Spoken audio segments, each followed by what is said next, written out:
Yang terhormat Ibu Wakil Kepala Bidang KKI, Ibu Seli, terima kasih sudah bersedia hadir dalam acara ini.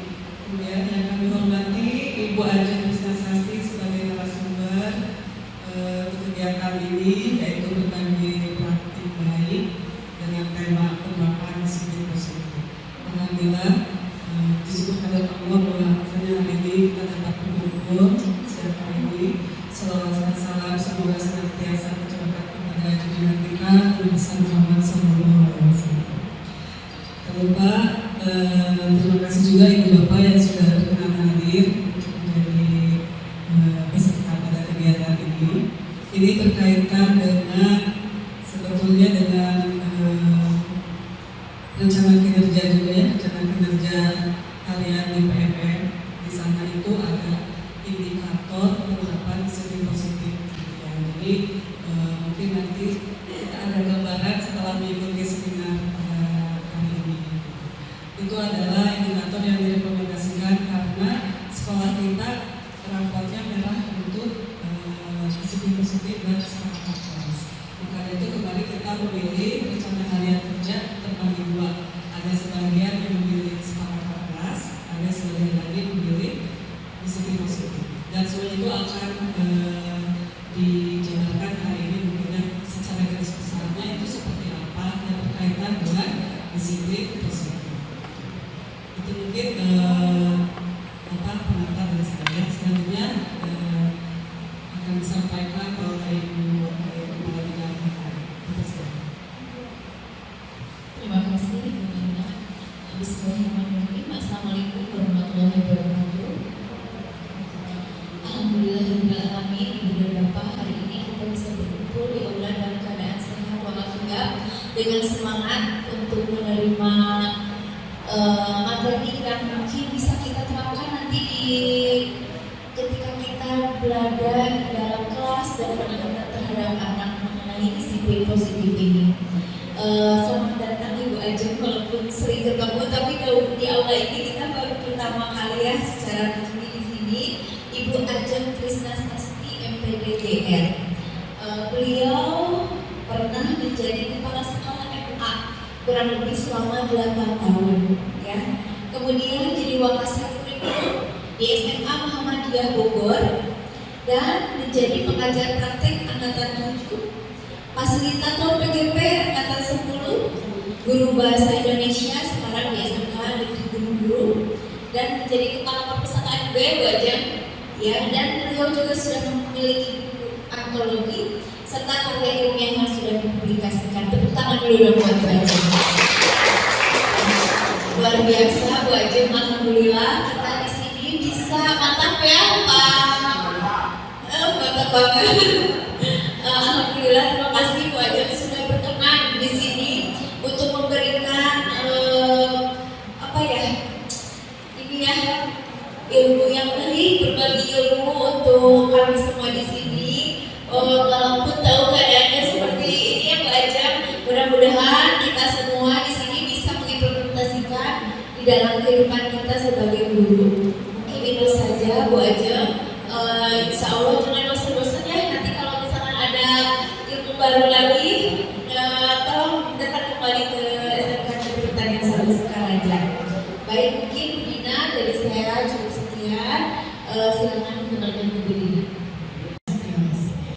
Bismillahirrahmanirrahim. Raditu billahi rabba wa bi islamina wa bi Muhammadin nabiyya wa rasulullah. Rabbi zidni ilma wa zidni ilma.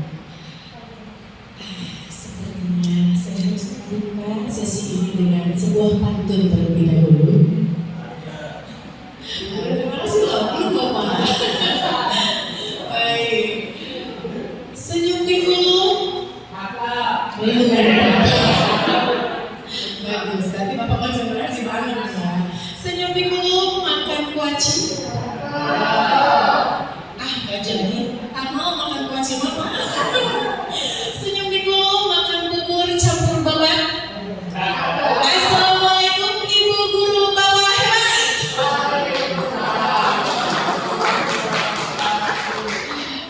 Alhamdulillah, alhamdulillah. Puji syukur kepada Allah Subhanahu wa Ta'ala. Kita diperkenankan untuk berkumpul boleh tempat ini gitu kan ya.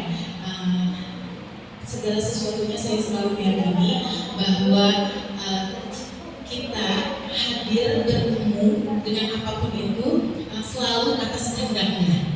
Tidak mungkin kita bertemu tanpa skenario yang maha kuasa. Pasti Allah sudah mengizinkan itu ada kebaikan di sana. Saya yakin itu. Dan alhamdulillah saya melihat wajah-wajah penuh harapan untuk pendidikan masa depan Indonesia. Tepuk tangan dulu untuk Bapak Ibu Guru dan selalu satu salam dan lupa kita curahkan kepada junjungan kita Nabi besar Nabi Muhammad SAW. Pertama saya ucapkan terima kasih yang sebesar-besarnya kepada Kepala Sekolah tentunya yang sudah mengizinkan Kepala Sekolah SMK Negeri 1 Pertanian Sukaraja. Pertanian 1 Sukaraja. Mohon maaf. Dan dalam hal ini diwakili oleh Ibu Shelly. Terima kasih. Betul tadi kata Ibu Shelly, kita sering bertemu tapi tidak dalam acara yang serius ini gitu ya. Dan mohon maaf Bapak dan Ibu sebelumnya saya tidak bisa serius orangnya. Jadi selalu ngeri. Jadi nanti mohon maaf ketika penyampaiannya saya tidak seperti pemateri yang lain penuh dengan ketegangan ya.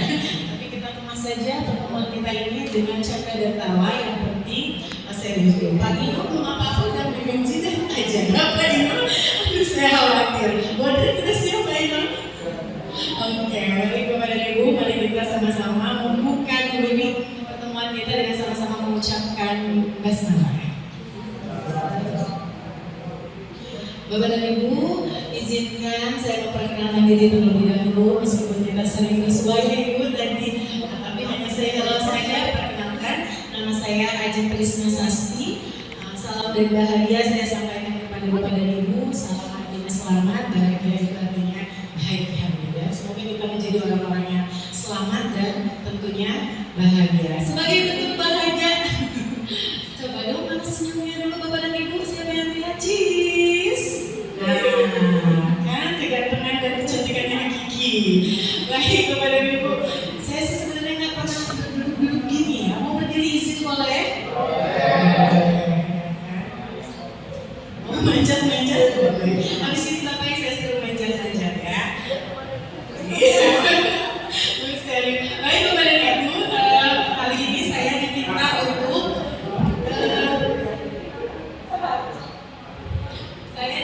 untuk mengisi materi oleh kelompok belajarnya dari SMK ini untuk mengisi disiplin positif berdasarkan dari rapor pendidikan yang dicapai oleh SMK Pertanian. Ternyata yang masih sekarang adalah disiplin positifnya. Baik, saya tidak ingin, mohon maaf, saya bukan ingin menggurui atau apa gitu ya. Nah, kita sharing saja. Saya yakin Bapak dan Ibu ini adalah pembelajar sejati. Secara diam-diam sudah belajar gitu. Apa sih yang dimaksud dengan disiplin positif? Itu sudah pasti ya Bapak dan Ibu. Nanti saya hanya mengulang kembali saja mungkin ingatan Bapak dan Ibu tentang apa itu disiplin positif. Sebelumnya untuk memusatkan konsentrasi sepertinya masih ada yang main handphone, masih ada yang ingin cantik, tidak apa-apa. Ini untuk membakar sedikit kalori, saya ada sedikit permainan, boleh? Ternyata Bapak dan Ibu sudah pada buka laptop ya. Boleh mencari pasangannya masing-masing, maka Ibu silahkan. Boleh saya minta berdiri izin Bapak dan Ibu? Berpasangan ya? Yang belum punya pasangan berarti jomblo. Gak apa-apa, asal jangan jombi. Oke. Meskipun adik-adik OSIS, adik-adik stanza.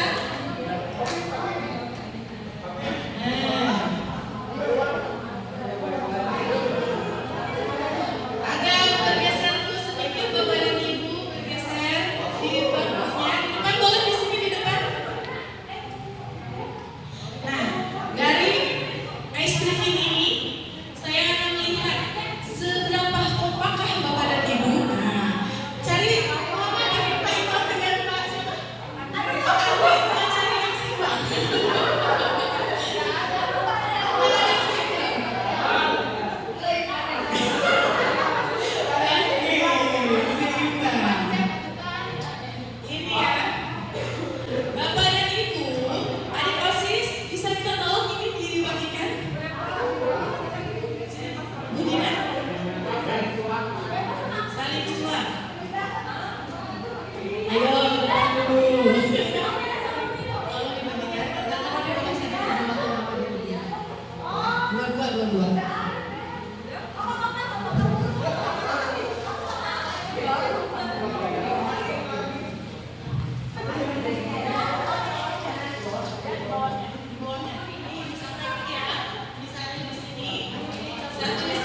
sangat gembira. Sebagai bentuk kegembiraan kita, berikan senyum termanis untuk orang di samping kiri, samping kanan Bapak dan Ibu.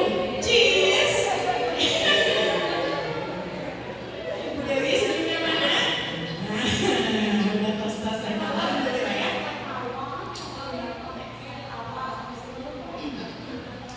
Baik Bapak dan Ibu, kalau sudah sepakat tadi, ada yang menambahkan mungkin kesepakatannya?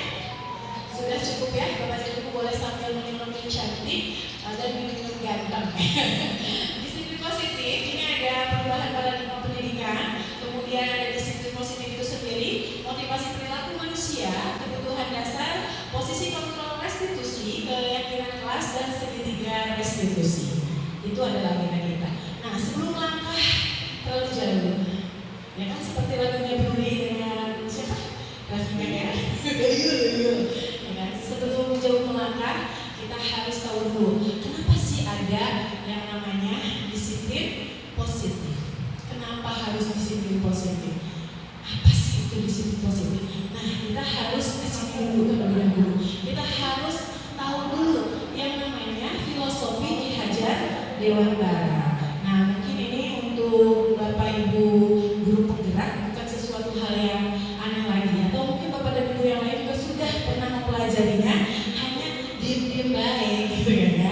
Karena mungkin karena paradigma yang lama enggak untuk berubah kepada paradigma yang baru. Sebenarnya kalau kita lihat dari filosofi pendidikan Ki Hajar Dewantara yang mengatakan bahwa pendidikan adalah gerbang utama, katanya ya. Pendidikan adalah gerbang utama untuk menjadi manusia seutuhnya. Manusia seutuhnya secara lahir dan batin yang akan diterima secara individu dan masyarakat. Itu adalah pendidikan. Karena pendidikan memanusiakan manusia, maka dalam pendidikan filosofi Ki Hajar Dewantara, yang pertama adalah mendidik itu ibaratkan petani, begitu ya. Kok petani ya? Kok bisa? Menanam dong. Betul Bu, kita itu menanam. Dalam proses menanam, kita harus memastikan dia tumbuh dan berkembang menjadi benih-benih padi yang utuh, tidak kopong menjadi gabah, ya kan? Tapi harus benar-benar berisi. Makanya kita harus seperti petani, merawat, ya kan? Memberi pupuk, mencabut rumput-rumput yang ada di sekitarnya. Otomatis itu pasti akan ada, ya, rumput-rumput tetangga, gitu ya. Kalau bapak-bapak senang bikinnya rumput tetangga, ya. Lebih hijau kan, Pak? Lebih hijau. Hati-hati nih Bu, hati-hati. Udah bilang rumput tetangga lebih hijau. Cerianta. Itu ya. Jadi ketika kita membuat sebuah kebaikan, pasti ada kerikil-kerikilnya. Menanam padi pasti ada rumput-rumputnya. Itu tugas kita sebagai petani untuk memastikan tumbuh kembang pohonan kita itu dengan baik, gitu ya. Kemudian ibaratnya apa dengan siswa kalau gitu dengan murid, anak itu adalah bukan tabula rasa. Jadi tidak bisa kita yang merasai gitu ya. Kamu harus jadi ini, kamu harus jadi itu. Tidak bisa. Anak punya bakat secara lahir dan secara zamannya, gitu kan ya. Kodrat zaman dan kodrat alam. CDP, ya kan. Maaf Ibu, GP ya. Seperti itu. Jadi jangan dipaksakan.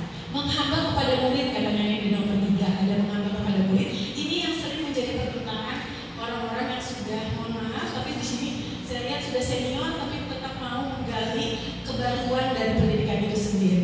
Menghamba kepada anak, ketika saya mendampingi beberapa CGP itu, saya nggak terima dengan menghamba kepada anak, gitu kan.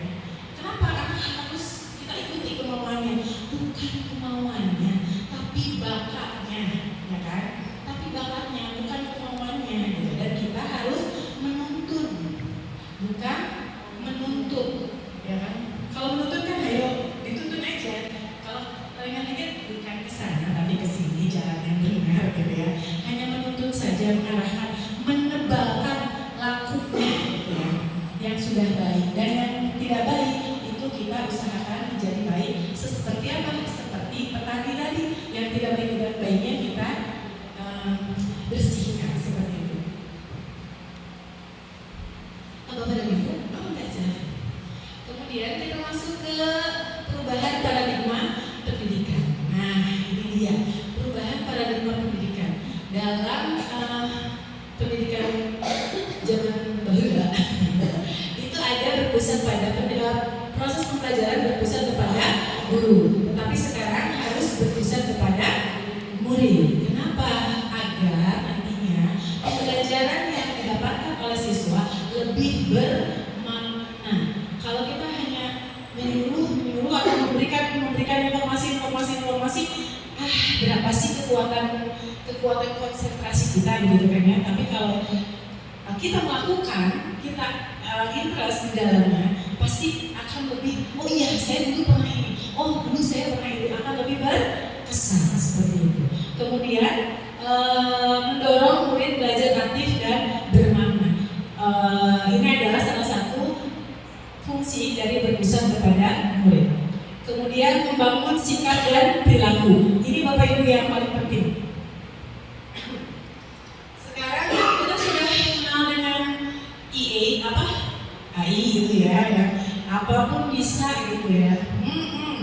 Nah, kita tinggal klik judul atau satu kata, dia bisa mengeluarkan 1000 informasi. Ya. Tapi yang tidak bisa dilakukan oleh teknologi itu adalah membangun sikap dan perilaku. Bagaimana dengan AI itu kita bisa nih menuntun anak untuk menebalkan akal mereka bahwa ketika copy paste sedemikian rupa plak itu adalah perbuatan yang tidak baik, ya kan? Ada pelanggaran hak cipta di dalamnya, itu yang harus kita hargai. Nah, itu adalah bagian dari sikap dan perilaku seperti itu ya Bapak dan Ibu. Ini yang paling sulit menurut saya adalah menebalkan sikap dan perilaku sesuai dengan profil pelajar Pancasila. Ada yang hafal lagu profil pelajar Pancasila? Tidak. Mau nyanyi? Mau. Ini ada Bu Dina, kebetulan penyanyi ya kan. Bu Dina siapa nggak? Lagu profil pelajar Pancasila. Nah, oke, next saja. Bu Din. Nih, disiplin positif. Kenapa harus berdisiplin positif? Bukan apa biasanya kita sebut dengan peraturan gitu ya. Karena disiplin positif itu lebih kepada kolaboratif. Ini mohon maaf, saya jadi belakang bapak-bapak, tidak apa-apa. Tidak apa-apa ya. Disiplin positif itu lebih cenderung kepada nilai kolaboratif. Kenapa? Karena ketika disiplin positif itu diterapkan, tidak mungkin hanya tanggung jawab guru saja, tidak mungkin, atau hanya tanggung jawab guru penggerak saja misalnya, tidak mungkin itu bisa terjadi. Atau kita serahkan saja ini tanggung jawab siswa nih yang harus buang sampah di tempat sampah, itu hanya murid saja, tidak bisa kepada guru. Tapi harus satu kesatuan kolaboratif antara guru dengan guru, guru dengan murid, guru dengan kepala sekolah dengan guru, dan seluruh warga sekolah. Coba bayangkan ketika satu saja yang dibebankan, murid misalkan datang tepat waktu, gurunya masih baca 8 baru datang, apa yang akan terjadi? Menurunnya kepercayaan. Ketika sudah tidak ada kepercayaan di dalamnya antara guru dengan murid, apa yang akan terjadi? Ya udah, guru nanya gitu kecil ya, karena kan seperti itu. Maka disiplin positif melibatkan kolaboratif. Kolaboratif itu fungsinya untuk apa? Untuk motivasi internal.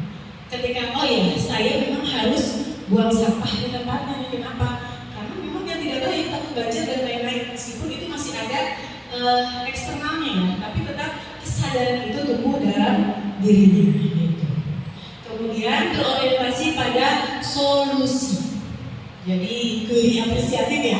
Kalau di modul 1.3 baru persiapan kakaknya di guru penggerak ada berorientasi pada solusi, itu adalah inquiry apresiatif. Jadi kita berfokus saja pada kekuatan kita, pada hal-hal positif yang dimiliki murid kita. Jangan dilihat dari kepribadiannya, tapi lihat saja dari lakunya. Karena seperti gunung es, Bapak Ibu, kita tidak bisa menjas anak misalkan gambar bisa benar-benar bisa lihat dulu, tanya dulu di dalamnya ada apa, ya kan? Gak bisa kita semena-mena bijak. Wah, Pak Amo ini pendiam sekali misalnya. Pak Ino pendiam sekali, sombong sepertinya dia gitu kan ya. Gak bisa seperti itu. Harus didalami dulu. Kenapa bisa sediam ini Pak Ino gitu kan ya? Harus ternyata punya latar belakangnya seperti ini loh. Ternyata keturunan kiai gitu kan. Yang harus menjaga tingkah laku misalkan ya. Pak Ino jangan marah, senyum cheese. Seperti itu. Jadi belum dapat solusi seperti itu. Jangan dilihat kepribadiannya, tapi lihat saja apa yang dilakukannya, kemudian apa yang harus kita lakukan untuk memperbaiki itu, dan kekuatan apa yang dimiliki. Ya misalkan, tapi dia ini ceria loh, gitu ya.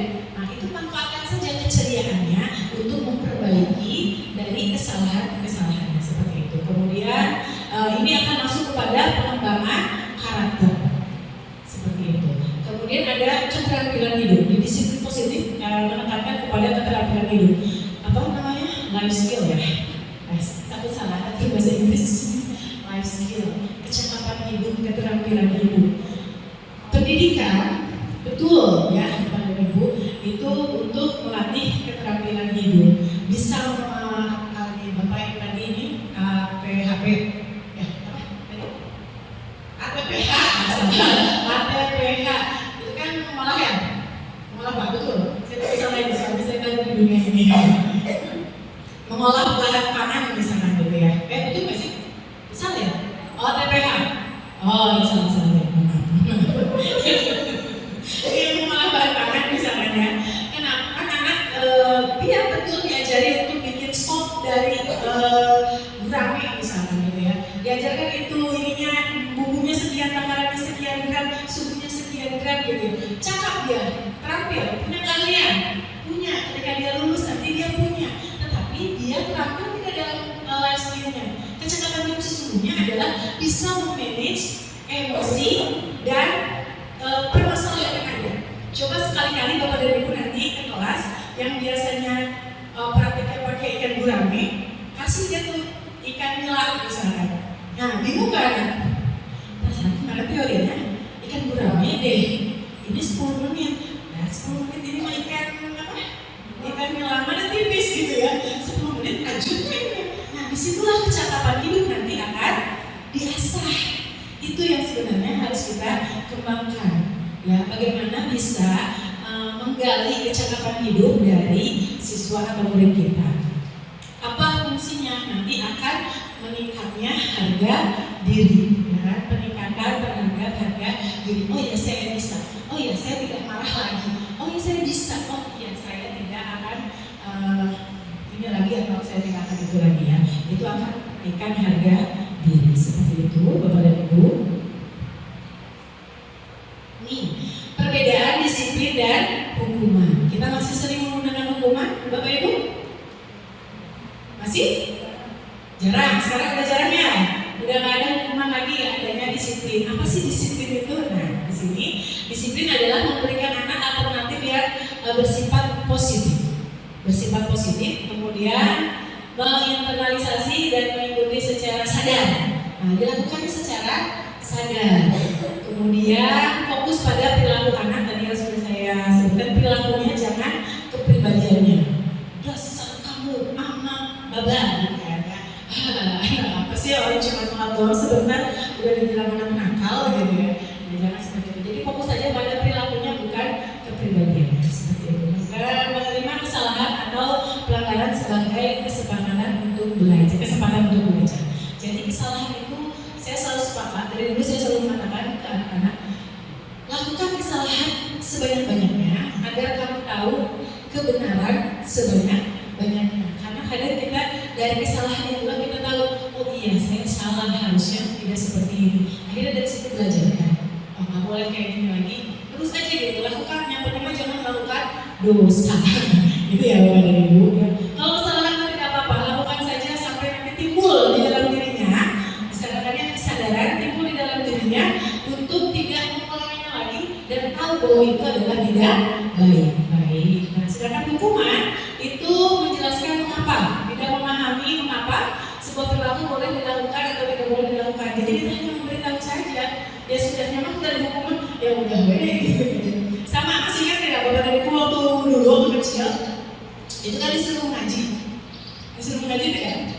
Kalau saya ini sudah sampai di cubit kalau nggak ngaji ya, ngaji nggak, tidak tuh udah ngaji gitu. Nah pas sudah besar, sudah lulus SMA, itu kan sudah agak kendor ya, mau ngaji boleh nggak ngaji, dan itu kesadarannya juga ikut dalam benar, tidak ada keharusan, tidak ada hukuman, mau ada cubit deui gitu kan ya.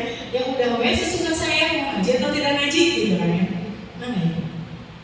Nah itu adalah karena adanya hukuman, bukan kesadaran. Tapi kalau kita ditanamkan kesadaran ya bahwa mengaji itu penting, forum diskusi antara dirinya dengan Tuhannya gitu kan, itu akan lebih bermakna seperti itu, Bu Dina.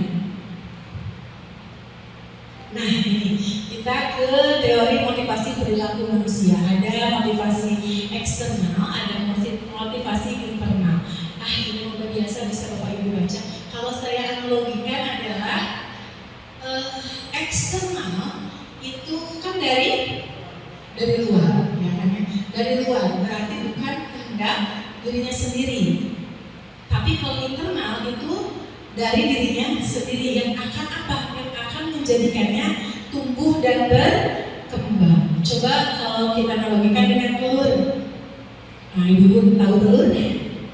Kalau Bapak Ibu mau masak nih telur, itu dipecahkan atau pecah sendiri. Asal jangan pecah 1000 ya. Nanti coba lagi. Ya, mau masak telur nih ya, dipecahkan kan? Telur itu ceplok karena diprak, kemudian akan diceplokkan atau didadar. Nah itu berarti kan dari eksternal. Dia akan menjadi telur dadar atau telur ceplok itu berdasarkan kehendak yang menginginkannya. Tetapi kalau dia pecah dari dalam, jadinya apa? Anak ayam. Perlu waktu tidak?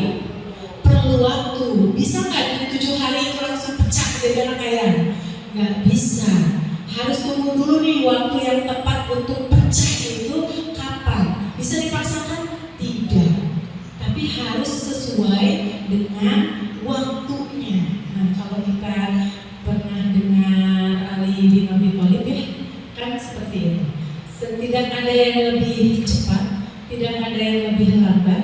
Matahari terbit dan terbenam sesuai dengan waktunya. Begitu juga dengan anak-anak, murid-murid kita akan pecah, tumbuh dan berkembang dengan sendirinya sesuai dengan waktunya. Yang kita fungsi apa? Kita hanya untuk menjaganya, merawatnya, ya kan seperti itu. Tapi kalau kita pecahkan, kita paksakan, kamu jadi dokter. Ih, orang yang pengen jadi koki misalkan gitu ya, nggak bisa. Akan jadinya seperti yang kita inginkan itu kalau eksternal. Tapi kalau dari internal dia akan tumbuh dan berkembang seperti itu. Nah, selain itu dalam nanti prosesnya menentukan siapa namanya perilaku anak, gitu ya, yang kita anggap troublemaker, kita harus tahu kebutuhan dasar manusia itu seperti apa. Yang pertama adalah, saya baca dari mana ya, kekuasaan. Setiap orang, setiap individu, anak sekalipun itu adalah memiliki kebutuhan untuk berkuasa, power, menunjukkan powernya. Ada anak yang suka saya aja bu, suka ada di kelas gitu. Ada kan, saya aja bu. Kenapa? Kamu tadi butuh air gitu ya, Bu Dewi ya. Jangan dimarahin. Kamu tadi butuh air. Enggak, coba lihat dulu. Oh mungkin dia ingin menunjukkan kekuasaannya. Itu wajar. Nah, fungsinya kita adalah untuk mengarahkan seperti itu. Dan yang kedua adalah kasih sayang. Setiap manusia punya kebutuhan dasar untuk disayangi dan dicintai, ya dong. Bapak dan Ibu tersenyum hari ini, bahagia mengikuti pelajaran di kelas. Kenapa? Karena dengan rasa cinta dan kasih sayang. Tidak mungkin tidak ada rasa cinta dan kasih sayang. Itu masuk lagi ke kelas itu, si Tommy Dewa tapi saya yakin itu karena cinta dan kasih sayang. Nah mungkin anak yang suka bikin masalah bermasalah, dia ingin kasih sayangnya itu terpenuhi gitu kan ya. Lihat lagi ke dalam, lebih dalam, ada tidak orang tuanya lengkap, tidak orang tuanya, bagaimana keadaan orang tuanya, seperti itu ya. Komunikasi dengan keluarganya seperti apa, nah itu juga harus kita ketahui. Kemudian ada bertahan hidup.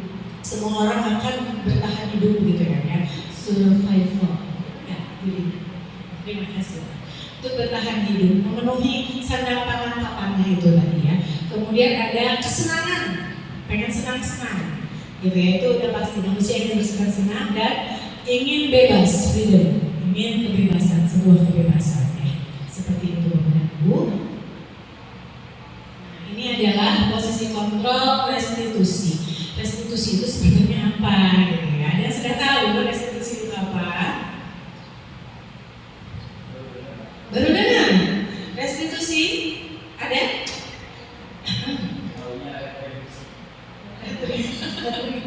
Restitusi ya. Itu sana dengan apa Pak? Biasa ya Pak ya. Ibu Dina?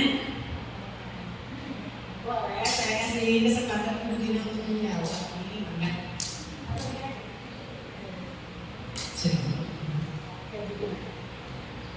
Posisi kontrol restitusi ada, saya sudah lupa ingat ini ya Bu, kalau ditanya lagi intinya begini Bapak Ibu. Jadi ketika kita menghadapi anak yang bermasalah di kelas begitu ya, tentu sebagai manusiawi lah, kita pasti juga akan emosi, betul tidak? Betul ya, apalagi tadi aku butuh uji kesabaran.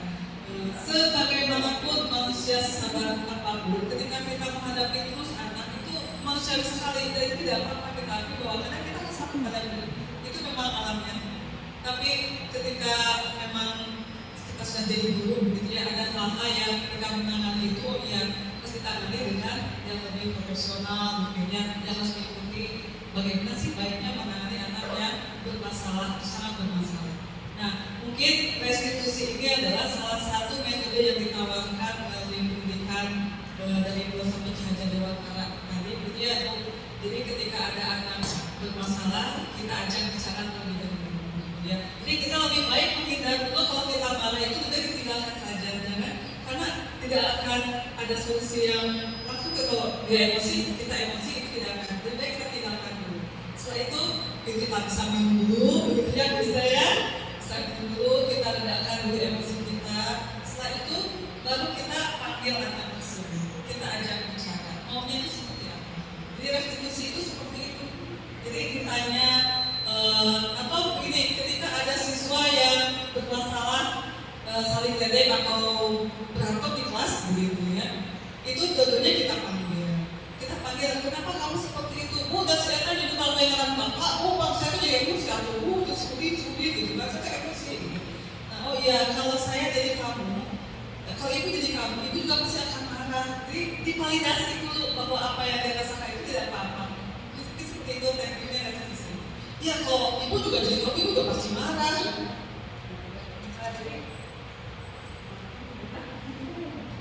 Dan seperti itu, kemudian menurut kamu mau memukul dia itu benar atau tidak? Misalnya sampai ada pemukulan. Ya sibuk, saya juga jadi sibuknya karena saya emosi. Seharusnya saya tidak memukul dia. Nah biarkan itu tumbuh dari dianya sendiri. Kita hanya cukup bertanya, memancing sampai dia jatuh pada kesimpulan, oh iya saya marah betul, tapi saya tidak boleh seperti itu. Mungkin lain kali itu saya tidak akan seperti itu. Itu mungkin yang saya ketahui Bu Ajeng ya, restitusi itu seperti itu. Dan itu memang perlu kesabaran dari kita sebagai ibu. Terima kasih Bu Dina. Boleh tepuk tangan dulu buat Bu Dina. Secara khusus mungkin saya bisa mengambil benang merah. Ini kayak lagu kan? Benang merahnya adalah menstabilkan identitas. Itu ya kan Bapak dan Ibu. Ini sepertinya ngantuk. Bagaimana kalau kita explaining dulu? Boleh? Kita tepuk-tepukan ya Bapak dan Ibu ya. Biar nggak ngantuk nih. Segitiga restitusi. Kita tepuk-tepukan kalau saya bilang tepuk 1, tepuk 2, tepuk 3, tepuk 4. Makasih ya. Oke, bisa. Tepuk 1, tepuk 2, tepuk 3, tepuk 3 2 kali.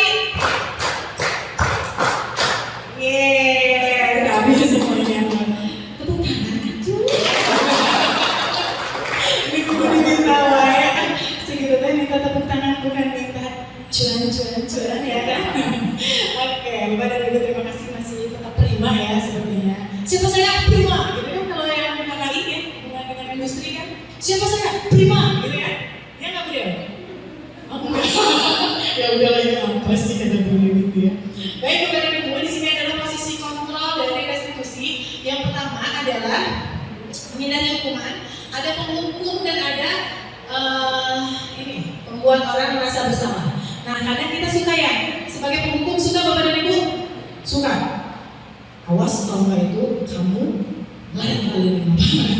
Padahal pelajarannya matematika, tapi dihukumnya keliling lapangan. Aduh, gimana itu korelasinya ya? Yang penting mau puas ya kan? Sudah menghukum, rasakan. Rasakan apa yang aku rasakan, kesel kan? Gitu. Biasanya gitu, menghukum itu namanya. Kemudian ada membuat orang merasa bersalah. Nah, biasanya ibu-ibu nih yang suka gini. Kamu tahu nggak sih, kalau kamu kayak gitu terus ibu malu sama guru-guru yang lain. Wali kelas nih biasanya. Coba mana wali kelas, ada nggak? Nah, suka gitu, suka gitu nggak? Suka. Nah, berarti ibu masuk ke dalam pembuat orang merasa bersalah. Ya, ibu jadi malu lah jadinya, gitu ya. Itu namanya membuat orang merasa bersalah. Kemudian ada teman. Ada yang suka menjadi teman? Baik, wah, seneng gitu. Lanjut, seneng gitu. Bapak-bapak biasanya gini ya, Bapak. Nah, enak, lanjut. Itu ada teman. Kemudian ada pemantau. Kita cuma memantau saja perkembangan anak. Oke. Oke. Itu ada pemantau. Kemudian ada yang namanya manajer. Manajer ini mengarahkan. Kemudian lagi mengatur dan lain-lain. Yang paling ideal kalau begitu apa Bapak dan Ibu? Posisi kontrol kita harusnya ada di mana? Pemantau? Pemantau? Manajer? Berarti nanti kasih dana ya Pak? Manajer. Yang paling teman? Teman tapi mesra? Enggak juga. Tergantung situasi ya. Tergantung situasi nggak sih Bapak dan Ibu? Tergantung kebutuhan, di mana udah adanya nih. Kadang emang perlu kita jadi teman buat mereka. Kalau kita belajar lagi psikologi perkembangan ya, itu kan ada nol dari berapa tahun gitu itu kita harus seperti apa gitu kan ya. Nah ini tergantung dari kebutuhannya kita mau menjadi apa. Tapi memang yang ideal adalah kita menjadi manajer seperti itu ya Bapak Ibu.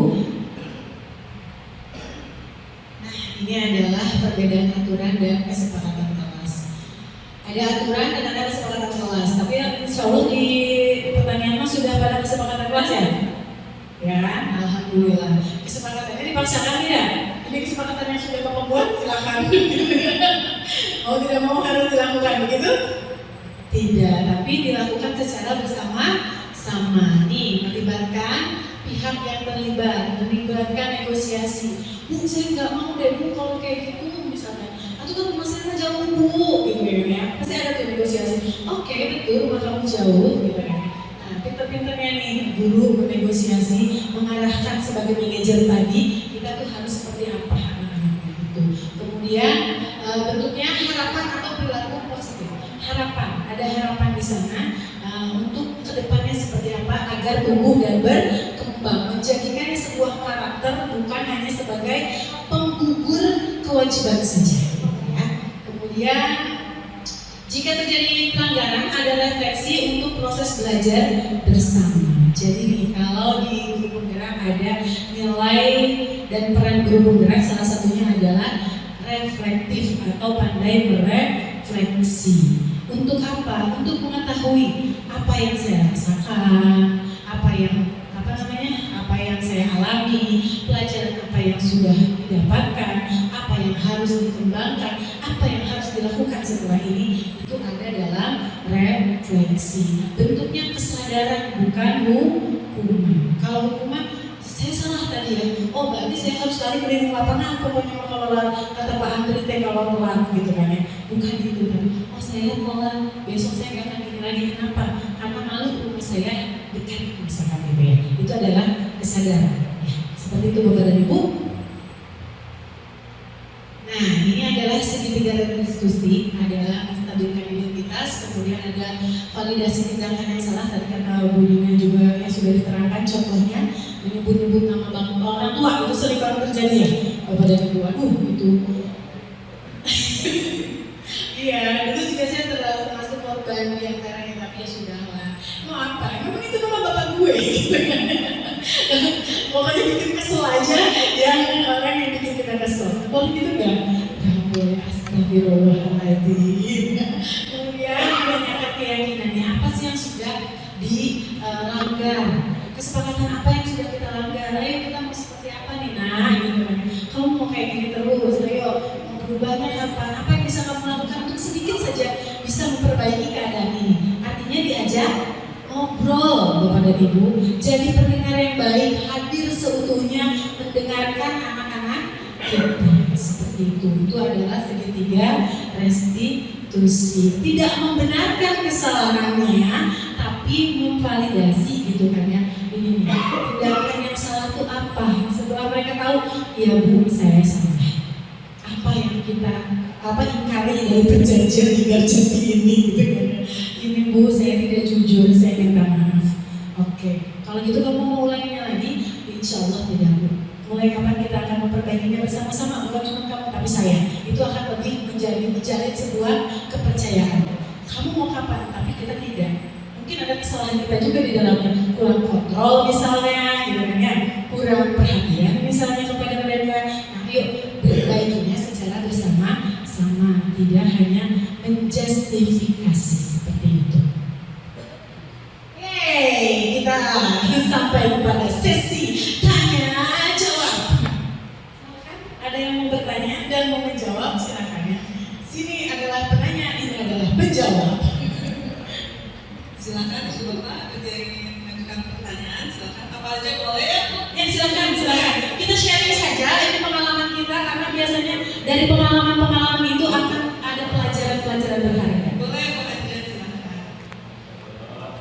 Assalamualaikum warahmatullahi wabarakatuh. Waalaikumsalam. Saya luar biasa senang sekali ya mendapatkan paparan seperti ini. Tapi kenyataannya sebagai guru sendiri juga, saya suka kesulitan dalam mencari solusi. Bagaimana kita ke anak bisa mengarahkan, pas menyangkut diri sendiri, ini sampai bingung. Makasih, mohon penjelasannya apa aja yang harus kita lakukan. Baik, terima kasih Bu Haji. Terima kasih Bu Haji atas pertanyaannya. Tadi ditanyakan Bagaimana untuk diri sendiri, ya diri sendiri. Ke anak bisa, tapi ke diri sendiri, aduh pusing. Ini langsung dijawab saja sambil pada mencatat pertanyaannya untuk 2 juta rupiah. Terus semangat langsung dicatat. atau barangkali ada yang Atau mau nanya dulu boleh? Atau mau menanggapi? boleh Bu Haji Asisi, silakan. Terima kasih Ibu Haji. Alhamdulillah di hari yang bahagia ini kita bisa mendapatkan materi-materi yang luar biasa ya. Dimana kita itu tadi ketemu di dalam kisah merah ya. Nah untuk itu mungkin ini menurut saya itu tidak hanya siswa yang berbicara terus ya, tapi juga sistem. Sistem itu tadi yang dikatakan Bu Haji juga termasuk guru-gurunya, semua karyawan sekolahnya itu harus bersama-sama, tidak hanya kita terus aja untuk mendisiplinkan siswa tanpa harus adanya figur yang benar-benar dicontoh oleh mereka begitu. Tadi kan dari segitiga itu menciptakan menciptakan kondisi siswa untuk memperbaiki ya kesalahannya. Nah itu tentunya yang dalam hal ini adalah psikologinya ya. Yang utama itu adalah psikologis mereka. Kenapa? Karena saya beberapa kali menangani siswa itu ternyata mereka itu justru psikologisnya yang bermasalah itu. Kebanyakan itu seperti itu. Apalagi di sekolah kita itu adalah latar belakang dari keluarga. Mereka itu sangat-sangat butuh perhatian dari ibunya. Jadi mungkin kata belajar dulu tadi kita susah sendiri ya gitu. Seperti inilah contohnya. Gak boleh kesiangan, banyak gurunya kesiangan. Nah seperti halnya seperti itu. Apalagi misalnya sedang upacara, sudah berjalan, gurunya tiba-tiba terojol kesiangan. Itu guru kan kesiangan sana. Sebaiknya gitu, sebaiknya menurut saya kalau yang kesiangan lebih baik diam aja. Jangan memperlihatkan kepada siswa. Diam aja, nyumput lah gitu. Supaya tidak kelihatan gitu ya. Mungkin itu salah satu cara orang kita untuk mendisiplinkan. Terima kasih. Waalaikumsalam warahmatullahi wabarakatuh. Iya, boleh tepuk tangan dulu tuh. Ada diskusi, bagus sekali. Tanya silakan Pak Jen ditanggapi. Sebelum saya menanggapi, ada bapak-bapak yang mungkin kayaknya udah gagal pengen bicara, silakan. Silakan. Bapak Encep. Cek. Bismillahirrahmanirrahim. Assalamualaikum warahmatullahi wabarakatuh. Waalaikumsalam warahmatullahi wabarakatuh. Terima kasih Ibu Dewi.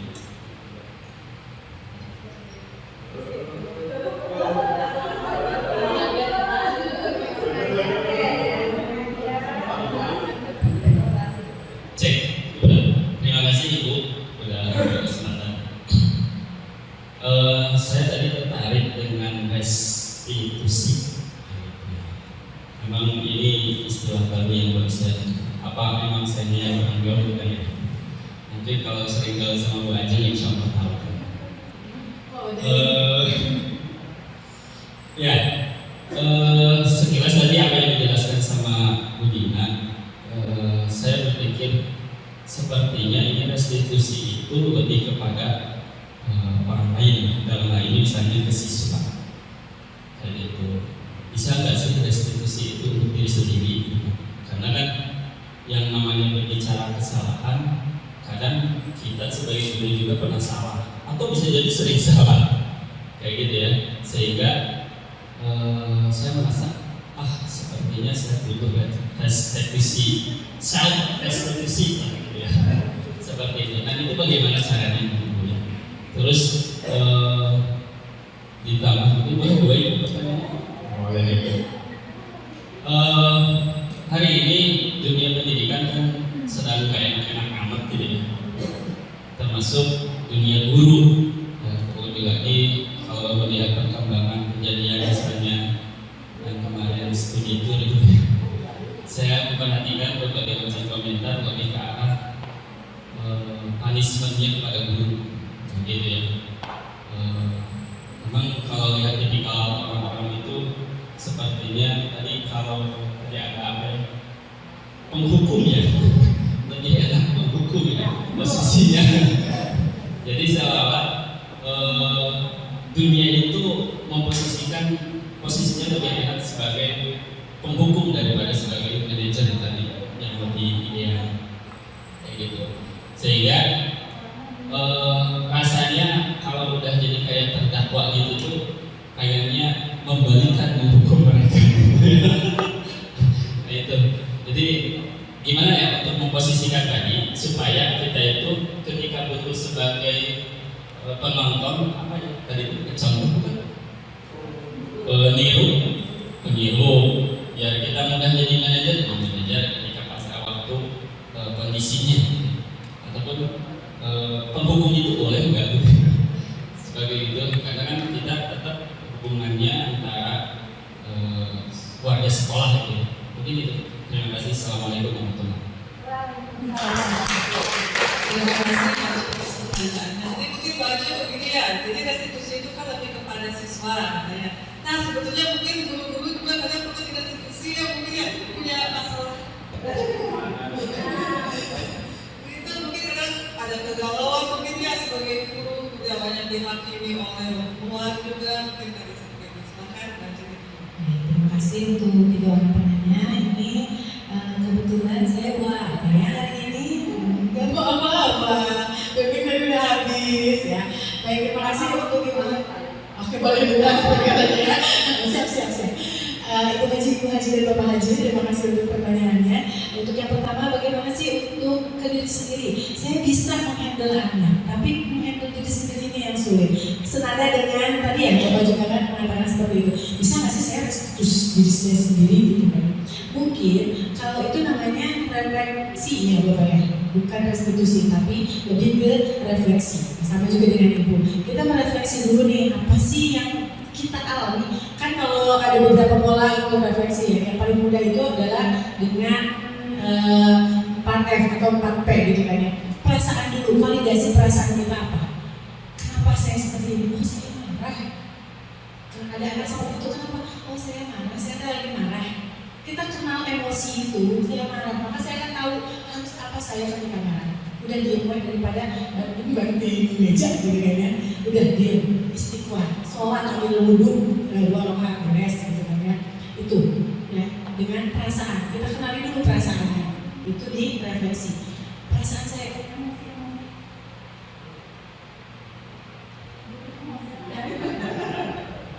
emosi-emosi apa yang timbul di dalamnya itu adalah dalam refleksi. Emosinya juga harus kita kenali. Oh, saya bahagia nih, saya seneng gitu kan ya. Jangan-jangan kalau kita seneng juga malah kita kebablasan, ya kan? Ya udah nggak apa-apa nak, karena saya bahagianya. Nggak apa-apa udah, karena kita lagi bahagia. Baik nggak itu? Akan ada efek tidak baiknya juga, gitu kan ya? Ya itu juga harus kita kenali. Oh, saya sedang berada dalam kebahagiaan yang hakiki ini ya. Maka saya harus apa? Oh, harus kontrol sedikit biar tidak kebablasan. Seperti itu masuknya ke dalam refleksi. Kemudian apa kekurangan saya, apa kelebihan saya? Kayaknya sih gak berguna banget gitu kan. Nah itu berbicara pada diri sendiri kan. Saya ini gak berguna banget sih, ini gak bisa, itu gak bisa gitu kan ya. Ini cuma setengah, itu cuma setengah. Jangan lihat kesannya, tapi lihat lagi. Saya sudah sejauh mana? Saya sudah bisa apa? Oh, anak-anak minimal bisa senyum ketika ketemu saya. Oh, anak-anak cium tangan loh ketika ketemu saya. Oh, saya sudah bisa menjadi itu gitu ya. Tidak bisa dipikirkan kekurangannya tinggal di nanti apa yang harus saya lakukan untuk memperbaikinya. Ya. Oh, saya harus belajar. Ini saya nggak bisa Excel, nih saya pribadi ya. Saya nggak bisa Excel, gimana ya gitu. Oh, berarti saya harus belajar apa? Waktu udah ada. Kita biasanya alasan ya. Bapak dari Ibu alasan aja. Nggak bisa ada waktu ini itu. Ada kursus online, ada buku, ada lain sebagainya. Itu jadi langkah tindak lanjut kita untuk apa yang sudah kita sadari. Mungkin seperti itu ya untuk pertanyaan Ibu dengan Bapak Haji yang pertama. Kemudian tadi betul yang Ibu bilang kita sebenarnya harus bermain peran. Siapa di antara kita yang tidak bermain peran? Semuanya bermain peran, ya kan? Tidak ada yang tidak bermain peran. Semuanya bermain peran. Masuk ke sekolah, berwibawa nih. Sampai ke rumah, mama lagi gitu kan ya. Nah itu semuanya kita bermain peran, termasuk ke dalam proses tadi kedisiplinan. Disiplin itu sendiri artinya adalah belajar kan ya kepada diri. Disiplin itu artinya belajar. Berarti belajar bagaimana bukan untuk dihargai tapi juga menghargai. Minimal menghargai diri sendiri. Terlambat datang ke sekolah ketika upacara, ya betul dan di rumah. Nanti siapa yang akan bertindak? Ada sistem kan? Ada bukan keguruan ya namanya kalau sekolah. Kan kalau kesiswaan ditindak oleh kesiswaan, kalau guru ditindak oleh keguruan nggak beda. Tetapi oleh yang lebih berwenang dari itu siapa? Kepala sekolah, begitu kan ya. Nanti kepala sekolah itu benar. Ada siapa? Ada pengawas pembina, ada dan sebagainya untuk itulah tadi kolaborasi dalam sebuah disiplin positif. Ya, bukan untuk tanggung jawab seorang, tapi untuk semuanya. Begitu ya Ibu, mungkin jawabannya. Terima kasih sudah menginspirasi kita dengan tadi solusi udah dibuat daripada enak. Terima kasih Ibu, luar biasa. Ada yang belum terjawab? Oh, ini yang tadi Bapak. Kita kayaknya enaknya jadi penghukum ya Bu. Emang Pak benar yang tadi saya bilang gitu? Merasakan apa yang terasakan. Ya, emang itu paling enak. Yang perlu kita sadari adalah ketika kita menunjuk satu, maka ada 4 di sini ya. Nah itu sadari itu dulu. Ketika kita menuju ke sana, ini ada 4 di sini. Oh berarti harus saya dulu. Tidak ada seseorang pun di dunia ini yang menghendaki secara sadar dan atas keinginan pribadinya berbuat hal tidak baik. Itu tidak ada. Saya yakin tidak ada. Mulut bisa berkata bohong, ya kan? Lidah tidak bertulang, gitu lagi ya kan? Ucapan cinta mengiris kalbu. Musik, oh enggak ada. Lanjut, yang mah, kan gitu ya. Lidah tidak bertulang. Oke boleh bilang, segala macam. Tapi hati nurani tidak bisa bohong. Ya, ada mereka di sini. Saya bohong. Saya nggak benar. Saya nggak baik. Ada hati kecil yang bicara. Itu pasti. Dan tidak ada satu orang pun yang dengan sadar dia melakukan kejahatan atau ketidakbenaran itu karena keinginannya. Pasti ada motivasi-motivasi lain di luar itu, di luar dirinya. Oh kalau saya tidak begini, mungkin saya akan bicarakan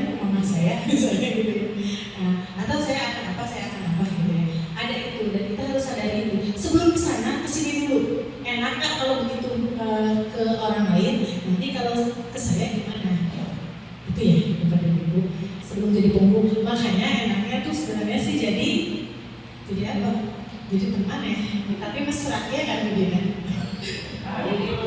Siapa nih teman-teman mesra? Enak apa ketawa? Cukup. Ada lagi? Boleh nanya itu aja. Ya, satu terakhir ya, sudah tukar pukul 12. Iya, maaf tadi ada yang tertinggal. Nah, berdasarkan tadi obrolan-obrolan kita semua, ini saya mungkin satu pertanyaan tadi kan belum bertanya ya.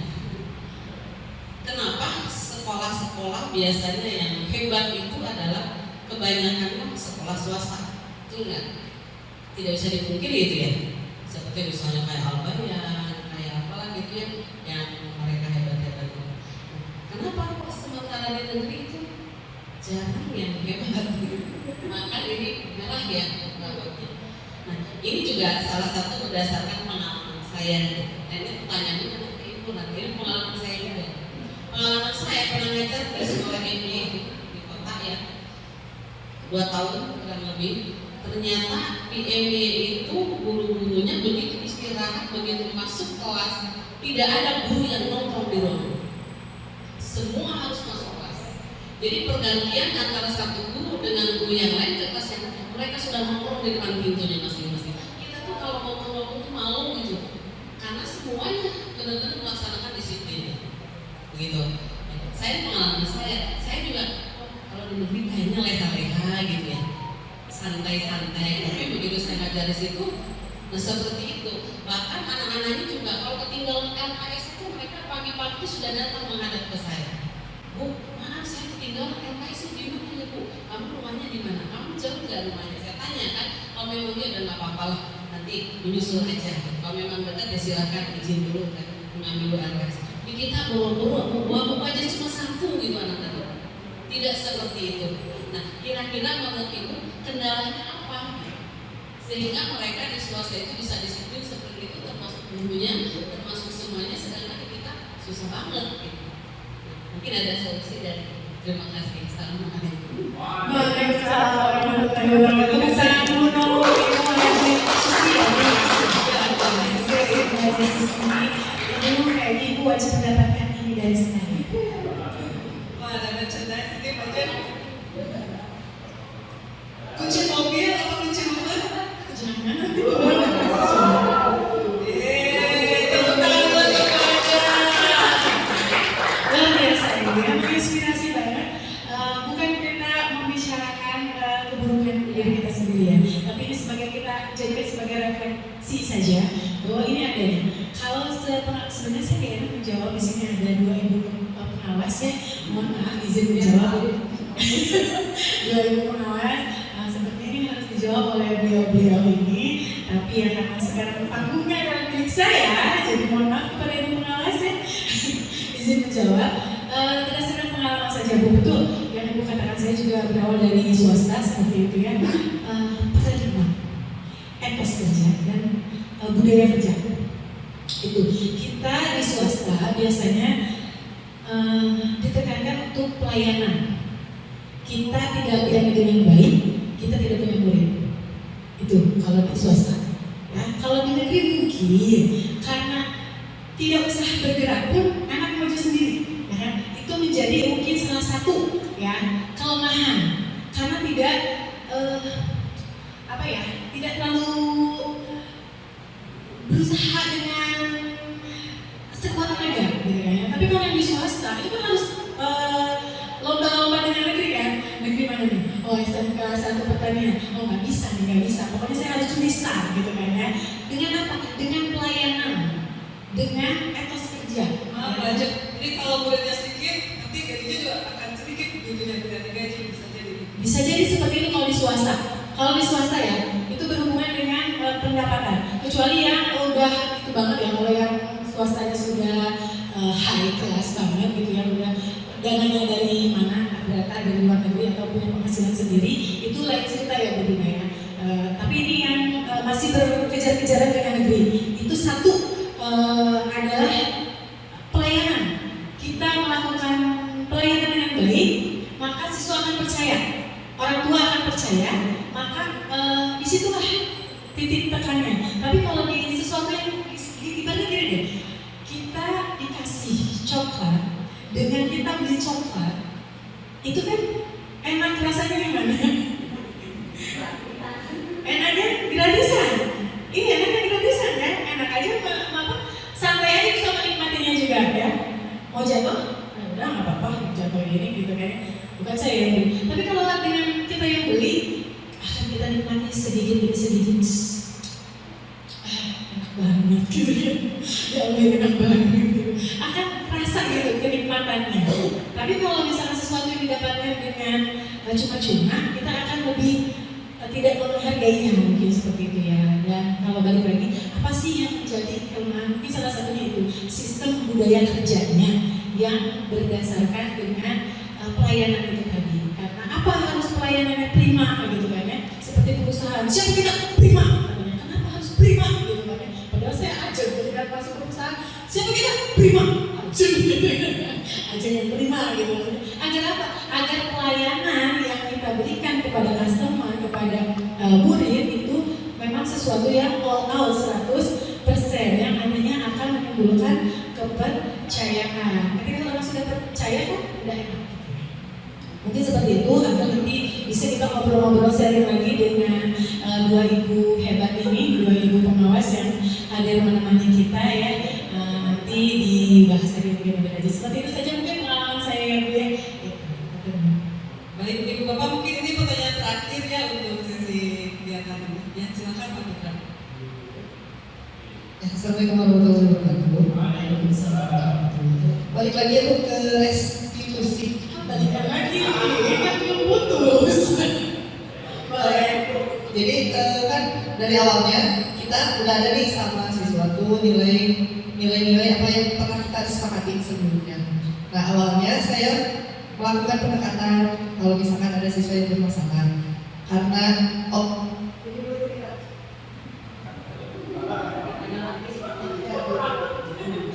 ini dulu dari latar belakangnya dulu ya. Jadi awalnya kan saya ngajar matematika, tapi karena adanya kekurangan jam, akhirnya nambah di pelajaran lain. Kebetulan ada siswa juga di sini yang pernah dapat hukuman saya. Jadi ngajar bahasa Inggris dari awal udah kesepakatan nih, terus kita melakukan pendekatan. Awalnya kalau nggak ngerjain tugas dan masih dibiarkan, ya udah biarin aja gitu. Seenggaknya masih ada usaha. Saya selalu bilang ke siswanya, saya akan menghargai sekecil apapun usaha kalian. Entah itu nulis baru soal doang gitu dan sebagainya, sekecil apapun saya hargai. Selalu saya bilang seperti itu di setiap pertemuan biar siswanya enggak gitu. Oh, usaha saya itu dihargai. Nah, terus kita ada kesepakatan nih karena saking panjangnya perjalanan. Terus adalah beberapa kegiatan karena jadi sering saya juga udah masuk, saya juga bilang ke mereka yang penting catatannya lengkap. Waktu saya masuk lagi ternyata catatannya kurang lengkap nih. Jadi tapi udah ada kesepakatan di awalnya. Akhirnya karena kesal juga ada, dihukumlah anaknya. Tapi ketika dihukum, saya juga bilang marah gak sama bapak, kan itu kesalahan bersama gitu. Ada kesepakatan juga. Nah dari situ restitusi yang paling optimal, paling baik buat si anak ketika udah melakukan pendekatan tidak berubah, udah dikasih keringanan tidak berubah juga, malah tambah aneh. Tapi ketika ada sedikit hukuman, terus kita nilai dengan sesuai dengan apa yang mereka kerjakan, baru si anak itu menjadi. Nah kalau gitu, apakah diperbolehkan atau gimana?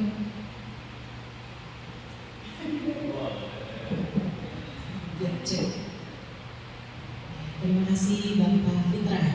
Bapak Fitra guru matematika dan bahasa Inggris. Oke, I know. Langsung soal Inggris ya. Terima kasih. Apa yang Bapak lakukan? Kesepakatan itu tertulis? Di awal tertulis, kemudian memudar dan menghilang. Alhamdulillah ya, Bapak sudah menerapkan itu kesepakatan kelas itu dengan berjalannya waktu kemudian ternyata tidak disepakati, akhirnya emosi dan timbullah hukuman. Nah, yang kita hindari itu sebenarnya adalah hukumannya adalah konsekuensi logis. Konsekuensi logis itu adalah sesuatu yang selalu ada kelogisan, ada tadi Bapak menghukumnya dengan lari. Oke. Konsekuensi logisnya di mana? Antara mencatat mengerjakan tugas dengan berlari. Iya.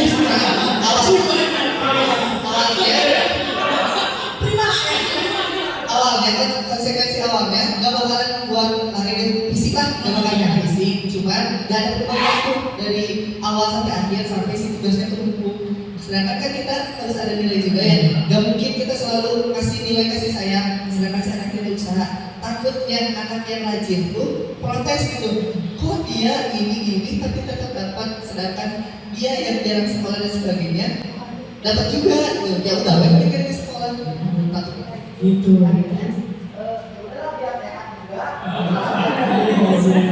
Itu tugasnya beres ya Pak Ali? Tugas beres nggak? Alhamdulillah. Setelah lari, tugas beres. Alhamdulillah mengerjakan. Oh, berarti itu adalah bentuk ancaman, ya kan? Nah, itu cepat-cepat Bapak istighfar dan kembali ke jalan yang benar. Ya. Konsekuensi logis sebetulnya Bapak ini sudah konsekuensi logis ya. Sudah catat sekarang kalau kan ada lagi. Kenapa nggak cukup sampai di situ saja Pak? Kenapa harus ada larinya? Yang nggak logis sama sekali dengan pembelajaran. Atau misalnya kamu bikin video speaking aja misalnya gitu ya. Nah, kan Bapak udah bilang Bapak kalau ini begini, udah pernah dipantengin gini.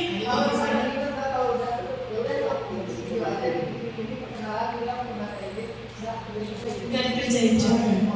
Ada sekolah alhamdulillah. Udah diuber ke rumahnya Pak? Berkunjung ke rumahnya? Banyak atau ya. Nah, inilah kita tidak sabar, ya kan? Kita tidak sabar. Apapun bentuknya hukuman, ketika itu tidak logis dengan apa yang seharusnya, maka itu bentuknya hukuman. Tidak boleh. Harusnya konsekuensi logis. Kalau mau, Bapak tadi udah benar pada apa? Ya udah, sekarang kalau mau nilai biar nggak tidak cemburuan sosial, bikin kan bisa Bapak sekarang.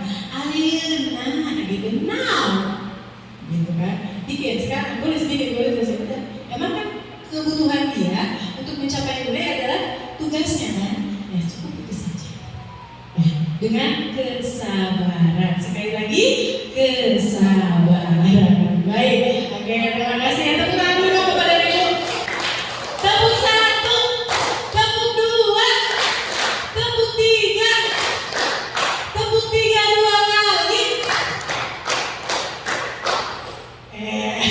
Mulai ngantuk Bapak? Baik, kalau udah mulai ngantuk, prapro. Kita ke selanjutnya, refleksi. Kita ke refleksi Bapak dan Ibu. Ada Bapak dan Ibu boleh merefleksi kegiatan kita hari ini. Perasaannya bagaimana, peristiwa apa yang Bapak alami dan Ibu alami, pelajaran apa yang didapatkan, dan rencana tindak lanjutnya apa. Silakan 2 orang mungkin, 1 Ibu, 1 Bapak, silakan. Oke, terima kasih. Bismillahirrahmanirrahim. Assalamualaikum warahmatullahi wabarakatuh. Assalamualaikum. Ya, izinkan saya mungkin merefleksi kegiatan kita hari ini, ya, yang mana luar biasa sekali ya Ibu Ajeng.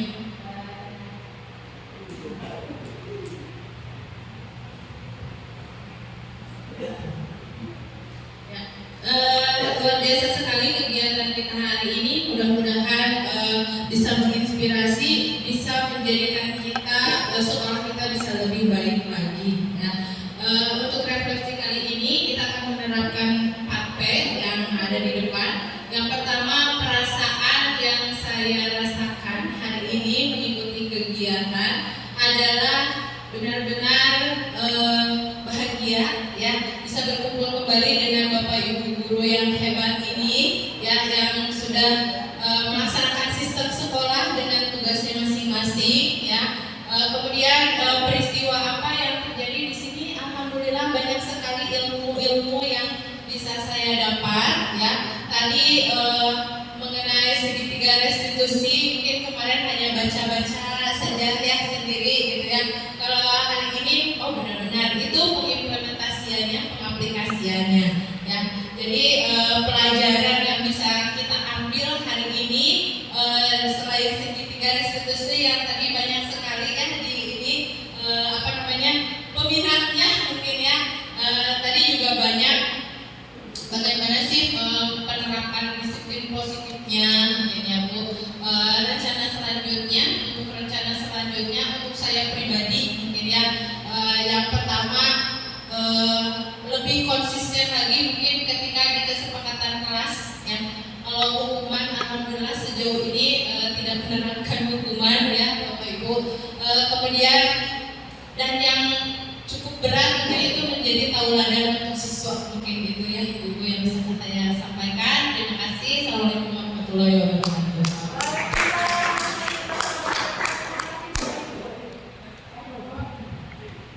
Bapak, ada yang mau refleksi? Silakan.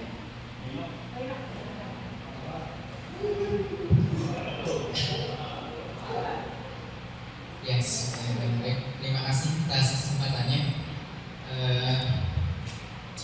Refleksi di kegiatan ini sangat bermanfaat.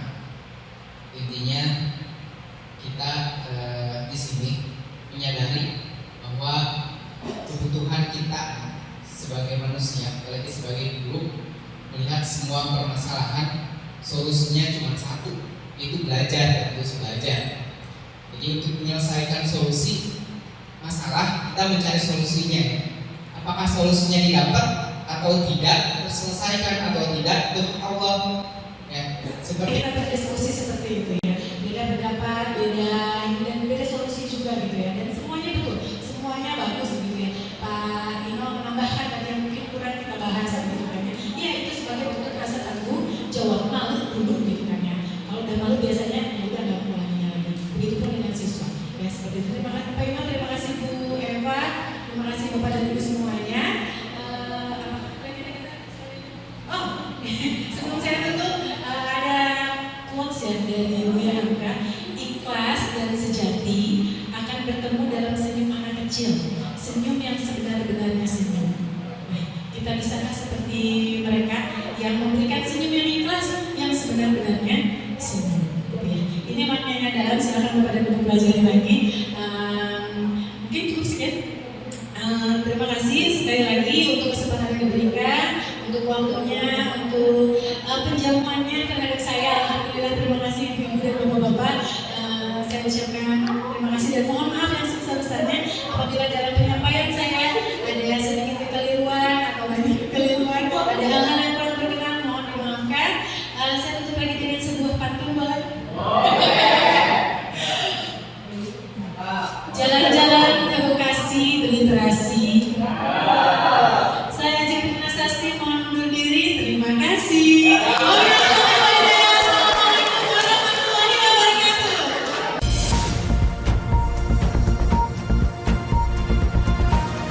11 mesin berapa ini? Terima kasih hari ini sudah hadir lengkap ya, formasi lengkap. Alhamdulillah yang datang anak ibu hari ini sudah datang. Seperti yang sudah kita awali tadi di pembelajaran kita, hari ini ibu hanya akan kita membuat kesepakatan dulu nih. Kesepakatan apa? Kesepakatan antara pembelajaran bahasa Indonesia dan kelas 11 mesin 2. Nah silahkan nanti kalian tuliskan kesepakatan kelas yang ingin kalian wujudkan dalam belajar di bahasa Indonesia bersama saya. Kalian boleh menuliskan apa yang menjadi keinginan kalian untuk belajar bahasa Indonesia. Akan dimulai dengan apa? Atau ingin seperti apa? Silahkan kalian tuliskan nanti kesepakatan kelasnya di depan. Kenapa sih harus ada kesepakatan kelas gitu kan ya? Bertanya-tanya tidak? Tanya ya. Kenapa harus ada kesepakatan kelas? Karena ini adalah sebagai bentuk tanggung jawab dan konsekuensi logis dari apa yang kalian sepakati dan yang kalian langgar nantinya. Mudah-mudahan sih tidak terjadi pelanggaran ya, karena saya yakin kalian adalah anak-anak yang baik, anak-anak yang bertanggung jawab. Oke, kita akan mulai dengan kesepakatan kelas yang seperti apa? Boleh perwakilannya nanti maju ya. Ingin apa silakan dituliskan. Yang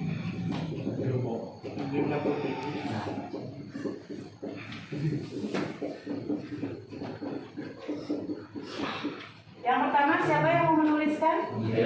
Oke, Abdul Latif silahkan.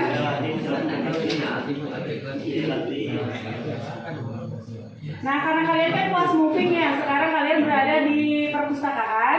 Kita belajar di perpustakaan, alhamdulillah. Nah, itu akan seperti apa, boleh?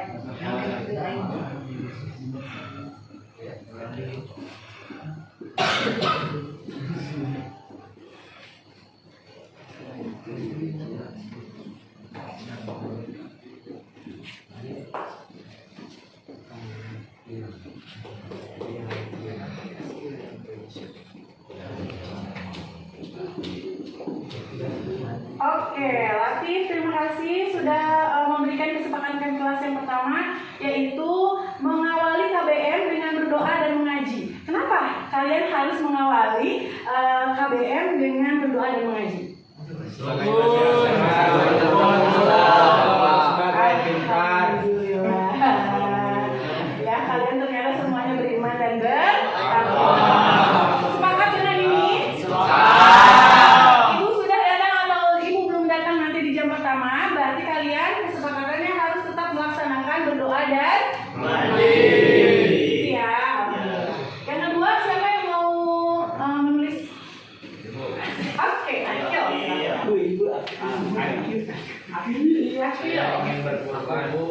Berkembang nanti ya di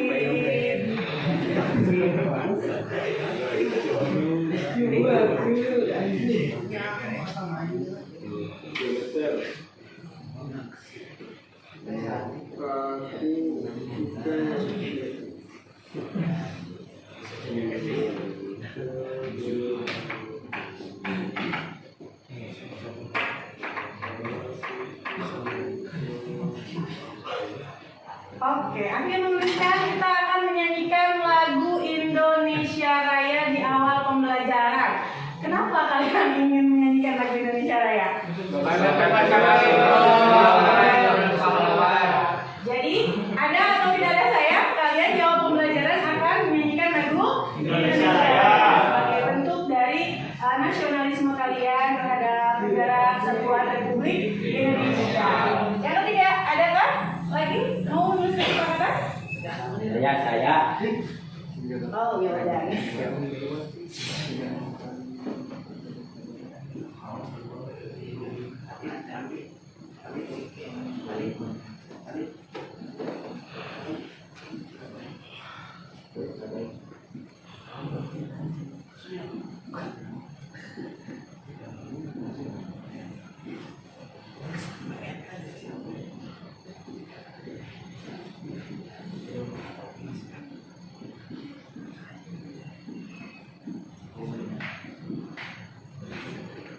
Terima kasih Wildan. Wildan menuliskan akan menjaga kebersihan saat belajar di kelas. Oke, berarti kalian kalau menjaga kebersihan bisa dimulai dengan piket, ya kan? Kemudian apa lagi? Tidak membuang sampah sembarangan. Oke, berarti pelajaran saya ini bahasa Indonesia bebas dari sampah. Ya, masih ada sampah di kolom-kolom nanti diambil dan dibuang ya. Kemudian masih ada lagi yang keempat? Saya Bu. Oke, saya silakan.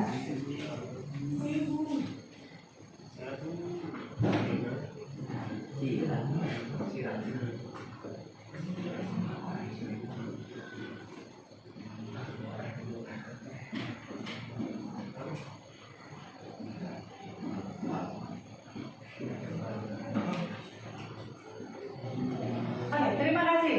Saya tidak makan saat jam pelajaran. Kenapa tidak boleh makan pada saat jam pelajaran? Tidak sopan, Bu. Tidak sopan. Kemudian apa lagi? Ya. Tapi bolehkan kalian kalau minum ya silakan. Karena takut kalian dehidrasi nantinya kalau mau diperbolehkan. Oke, yang kelima adakah? Oke, Rania. Akhirnya ini ya.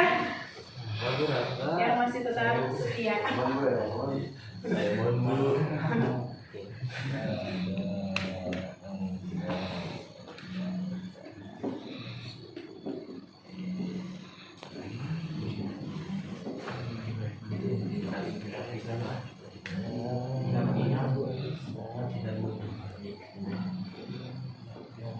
Terima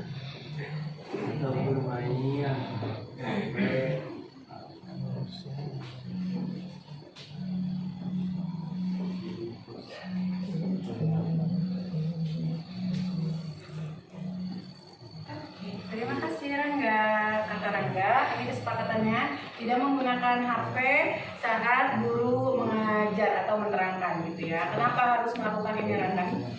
Biar fokus belajar. Biar fokus belajar. Alhamdulillah ya. Kalian sudah mengetahui konsekuensi dari apa yang kalian tuliskan di sini, luar biasa. Yang keenam adakah? Ibu. Oke, Adrian Maulana.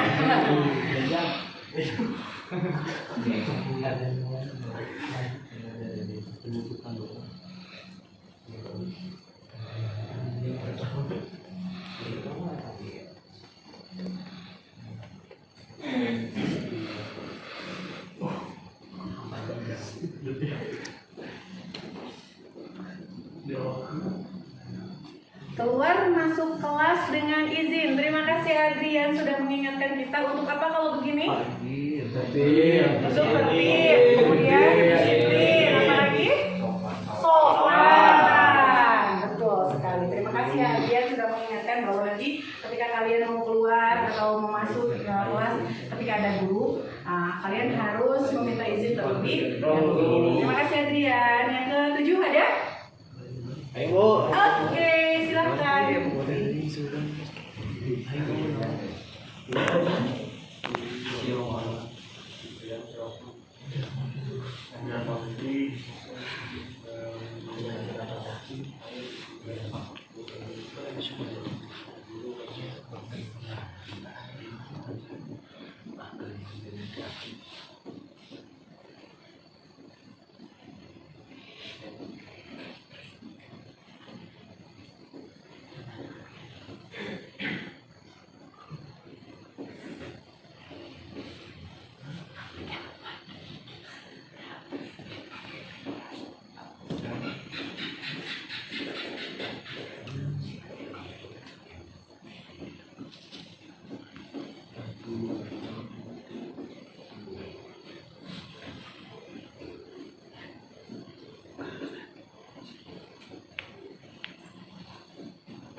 Dan tidak memakai topi dalam kelas. Masih ada yang pakai topi? Nah, konsekuensinya apa kalau tidak rapi? Berarti kalian tidak di? Boleh ibu tegur nantinya? Boleh. Marah kalau ibu tegur? Tidak. Terima kasih karena ini kesepakatan kita. Ada lagi yang ke-8? Oke, lama. Di sini saja yang 8.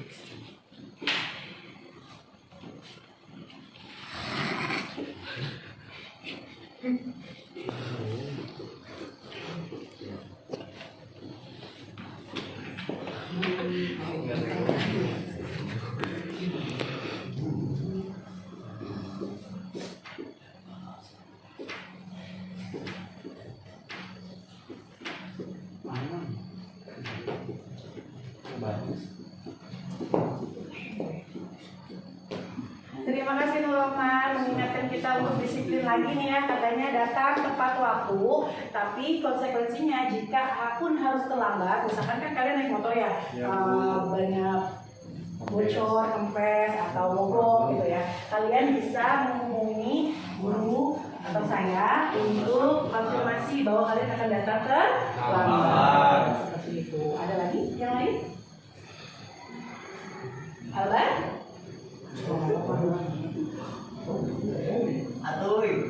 Alban? Mau menulis lagi? Tidak ada, sudah sepakat ini dengan 8 kesepakatan kelas kita? Akan dilaksanakan? Mulai dari niatnya sudah baik, tadi mengawali pembelajaran dengan berdoa dan mengaji, kemudian kita sudah disiplin, menjaga kebersihan, menjaga tanggung jawab, tidak main HP pada saat pembelajaran, disiplin dengan seragam yang rapi dan tidak menggunakan topi ya dalam kelas. Kemudian juga Ibu tambahkan sebagai bentuk dari apresiasi terhadap kelas mesin 11 mesin 2 ini, maka ketika pembelajaran Ibu sedang dalam proses pengolahan data, misalkan kalian searching atau apa, Ibu memperbolehkan kalian mendengarkan musik pada saat belajar bahasa Indonesia. Oke, sepakat dengan ini? Nah, terima kasih, tepuk tangan dulu buat kita semua.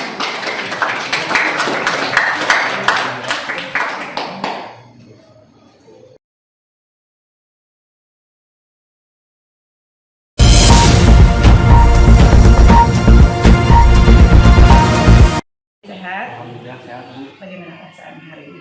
Biasa aja sih Bu. Kenapa biasa saja? Soalnya nggak ada yang menarik sih Bu. Jadi bawaannya kayak biasa aja sih. Ya, orang tua sehat di rumah? Alhamdulillah sehat Bu. Hubungan dengan adik dan kakak? Biasa aja sih Bu. Sudah sarapan pagi ini? Alhamdulillah udah Bu. Oke, bagus. Biasakan sarapan biar nggak lemes ya. Oke, kamu tahu kenapa Ibu panggil hari ini? Tahu Bu. Karena waktu kemarin waktu pelajaran Ibu saya malah bolos Bu. Ibu pengen dengar alasan kamu melakukan hal itu kenapa? Karena kemarin itu waktu pelajaran pertama sama pelajaran kedua itu kan nggak ada gurunya ya Bu. Sama nggak dikasih tugas juga. Jadi daripada saya tidur di pulang aja sih Bu. Oke, Syahid. Kamu sadar tidak apa yang kamu lakukan itu? Sadar sih Bu. Juga kan melanggar peraturan sekolah sih Bu. Oke, selain melanggar peraturan sekolah, ada kesepakatan kelas yang sudah kita pernah buatkan. Nah, kesepakatan apa yang kamu langgar? Tidak tepat, tidak izin seguru. Oke, kamu tahu kesepakatan itu, kamu tahu juga konsekuensinya. Kita kan pernah kesepakatan kelas kemarin bahwa ketika izin tidak mau masuk atau mau keluar, kalian harus izin dulu kepada guru yang bersangkutan. Kamu melakukan itu terhadap Ibu? Kenapa kamu tidak konfirmasi terlebih dahulu? Oke lah, pelajaran pertama, pelajaran kedua tidak ada gurunya. Di pelajaran ketiga itu pelajaran Ibu. Kenapa kamu tidak cari tahu dulu kenapa Ibu hadir atau tidak hadir pada saat itu? Pikiran saya sih Bu, kirain saya itu bakal semua guru bakal nggak masuk waktu hari kemarin aja. Daripada saya tidur, jadi saya pulang aja semua bantu-bantu orang tua sih Bu. Baik, kalau kamu sudah tahu kesalahan kamu, tahu ini adalah kesepakatan kelas yang kamu melanggar. Menurut kamu cara apa yang akan kamu lakukan untuk memperbaiki keadaan ini? Mungkin buat kedepannya saya bakal cari aktivitas yang lebih bermanfaat. Saya membaca buku, saya cari informasi media belajar di internet, baik di YouTube, Bu, di Instagram, sama sosial media yang lainnya Bu. Kan sekedar mengingatkan juga bahwa saya punya lab kan, punya bengkel, punya perpustakaan yang bisa saya gunakan untuk melakukan aktivitas di luar jam pelajaran. Saya tersedia untuk memperbaiki kesalahan ini? Sedia Bu. Oke, dengan cara apa kira-kira saya akan memperbaikinya? Mungkin bakal belajar lebih giat lagi sih Bu. Bakalan kalau mau izin pulang juga, kalau nggak ada guru misalkan cari tahu dulu resepsionis, guru piket, baik atau menanyakan langsung ke Ibu guru yang lainnya sih Bu. Terima kasih Syahid, kita sama-sama saja memperbaiki diri ya, saling komunikatif lagi, kan kamu punya nomor Ibu, kita bisa saling berhubungan untuk mengetahui keadaan kita satu sama lain. Oke, kita perbaiki mulai dari sekarang, siap? Terima kasih Syahid. Setelah direstitusi, saya merasa senang karena tidak dimarahi, akan tetapi saya menyadari atas kesalahan yang saya perbuat dan saya akan mencoba untuk memperbaiki semua.